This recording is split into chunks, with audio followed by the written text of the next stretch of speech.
Hello again, it's Fritz. I'm here with another video, and today I wanted to talk about world building. For those who don't know, world building is the building of worlds. It's pretty obvious. It's right in the name, right? And using these worlds for like things like writings, games, movies, etc., right?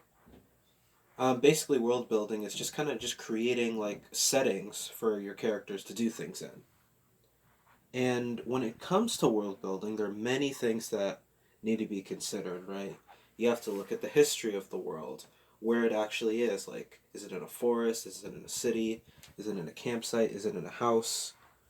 Um, and like places, locations, people and groups. What are the dynamics between those groups? Like, does that group hate this group? Does that group love this group? Like, what's going on?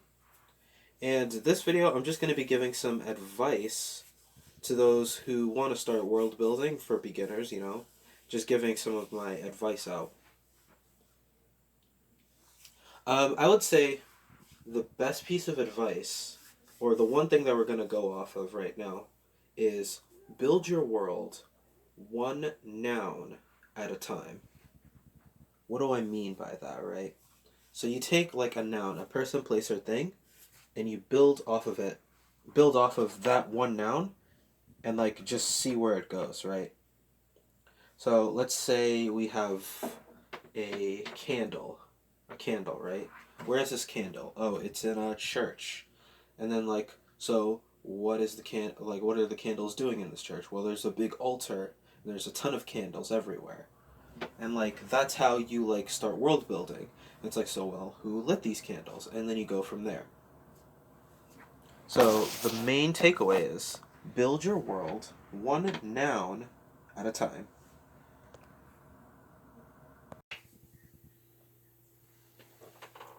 So, my take on world building.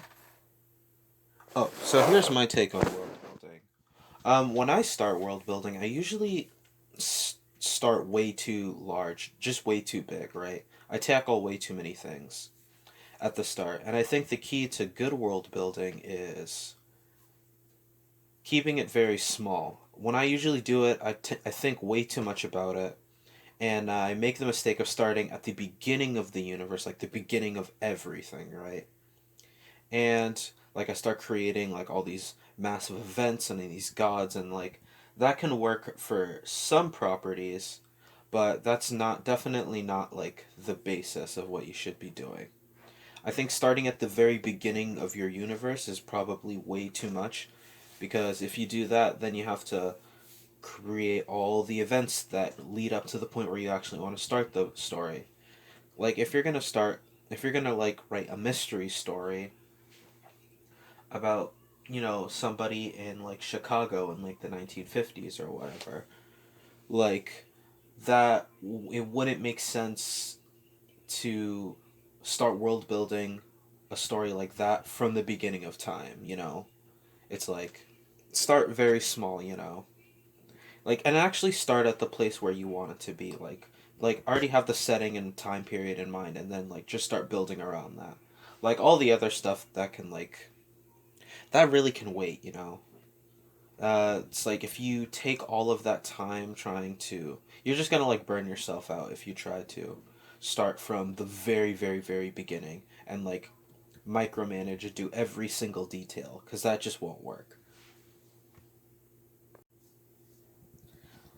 So, now that you know not to start at the very beginning of your universe, the best thing to do now is to start small. And I'm talking very small. Back to what we said earlier was build your world one noun at a time, right?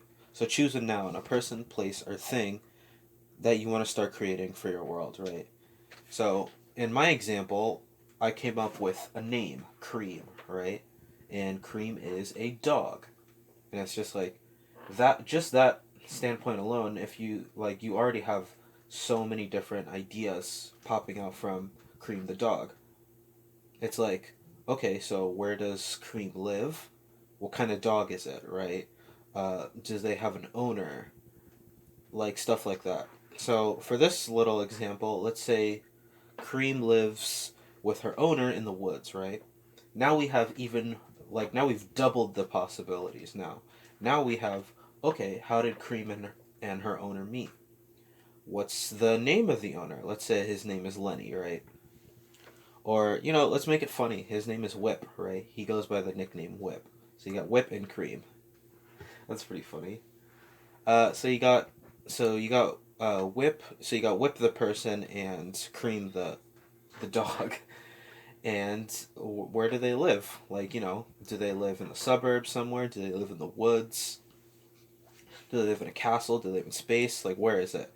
And, like, I'm going to choose the woods for the example. Alright, so what happened that they live in the woods? Did they just like the open air? Did something happen to the city? So it's like, from that one, just from that, like, one little, like, detail, Cream the dog and her owner living in the woods, right? We now have an entire, like, we can now build an entire world just from that one thing, right? And that way you can just split off and, like, go from here to there to here to there to here to there, creating all different types of people and characters and world, and just setting up the world. And eventually the world will become very alive, right? It'll just be filled with all types of amazing, like, characters, and that's where you can really start the story of. So the key word is to start very small at first.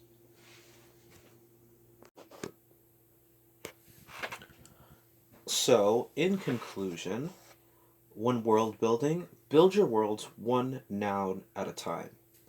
Start off very, very, very small.